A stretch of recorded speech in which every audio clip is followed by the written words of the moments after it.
What's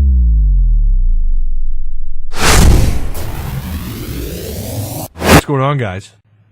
It's the Pig Trail Networks. Tyzilla83 here. You knew that. Making another video. Didn't think that I would. How about the Hogs? The question that we've asked really since we had an idea that they would make the tournament. They're not a one and done. They're not onezo dunzo.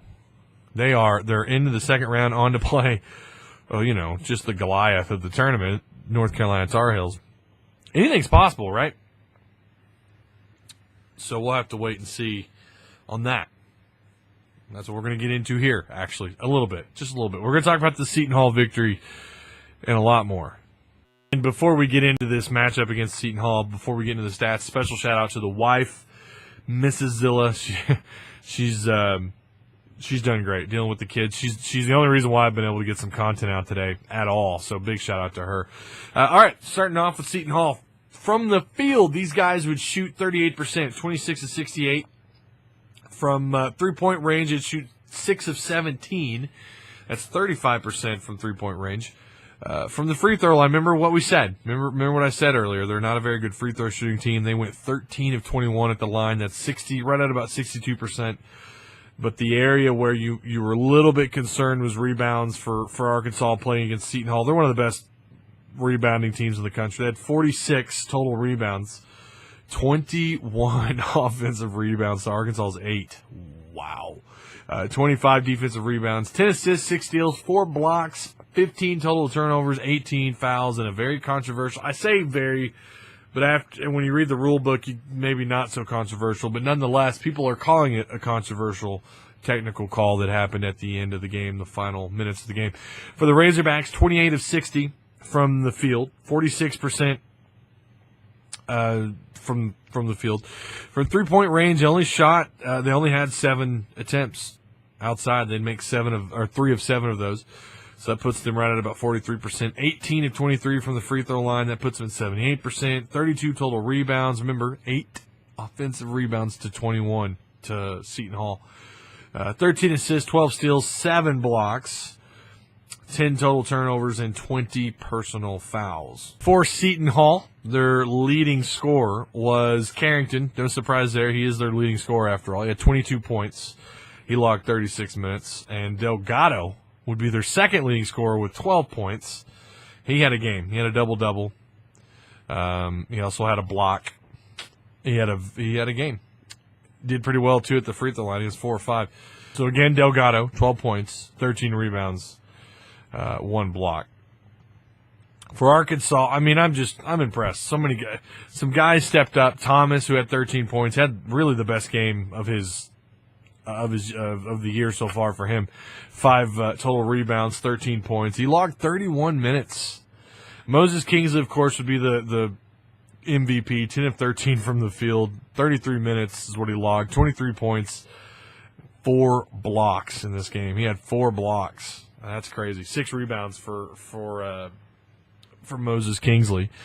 Barford would have 20 points. Not a bad day for him. And, of course, Macon would have 7 points off the bench for the Razorbacks. You remember what I said? I said that don't feed into Moses Kingsley. Let him do his thing defensively. When he misses, he plays off of his emotions. If he misses and he comes out and he's laying up bricks and he's missing easy shots inside, it'll affect him in the first half. He'll get off to a slow start and, give Seton Hall a little bit of an advantage. The opposite happened. They gave him the ball. He started out, 5 of 5. He started shooting out 5 of 5. Has he done that all year? He had a hell of a game. Ended up with 10 of 13 from the field, and that's how he plays. He even shot from the outside. He hits the mid-range jumpers. He hit a three-point. When he's on fire, he is on fire. But when he's off, and usually has to rely on the second half. Arkansas, a very good second-half scoring team, and part of the reason is because Kingsley turns it on in the second half. He'll have 2 or 4 points in the first half, and then come out in the second half and have 8 or 10 points in the second half. That's just that's been his thing this year. But glad they didn't listen to me. He had a hell of a game. Arkansas getting ready to take on the Goliath, North Carolina. I don't even know where to go with that. That's going to be a game. That's going to be an interesting game. Getting prepared for them is going to be tough. They blew out their opponent I mean, of course you expected them. Everybody, here's something interesting in the tournament so far, not to get too far off topic, but so far the ones versus their 16 seeds have won by 20. That's been their average. You had Villanova over MSM by 20. They won 76-56. You had Gonzaga over South Dakota State by 20. But North Carolina won their game 103-64 against their number 16 seed. Yeah, North Carolina is really good, and that's who Arkansas is going to play. You still have number 1 seed Kansas taking on UC Davis, who's 16 tonight. I actually think that's going on right now as I'm recording this. But I just don't see Arkansas getting by North Carolina. I could be wrong. Man, it's going to be tough. They have the athleticism, they have the style of play, and they have the athletes. It's going to be an uphill battle, and I'm going to be honest with you. I'm not saying it's going to happen, but I'm saying it could happen, and would not surprise me at all to see North Carolina beat Arkansas by, 15, 20 points. Now, if Arkansas brings their A-plus game and North Carolina maybe has a B- kind of a game, they could make it a game and maybe even surprise people. Obviously, it'd be the biggest surprise of the tournament. North Carolina had to play a bad game or a not-so-great game, and Arkansas would have to play their A-plus to get by North Carolina. That's just where I stand with them. My bracket, though, I'm sitting here looking at my bracket. Still looking okay. It's looking all right. I got a couple of red now, but a couple of games that I missed. Been some close games, too. How about Oklahoma State and Michigan? Obviously, the Arkansas Seton Hall game. Let's get into that really fast, too. We're jumping around a little bit. I don't normally do that, but I want to talk about that technical there at the end. It was an F1 call. It was the right call at first. I even said it on Twitter. What an interesting call. Talking with my friends, I didn't think it was a flagrant one, and it was. If you go by the rule book, which is what they have to do, the defender did not even make an attempt to the ball. He made an attempt on the player, pushed him in the back, even extended the arms. Everything there says flagrant one. The reason why I didn't think at first that it was because this kind of thing happens all the time in the final minutes of a game where you just go for the foul to get the player at the free throw line and to stop the clock.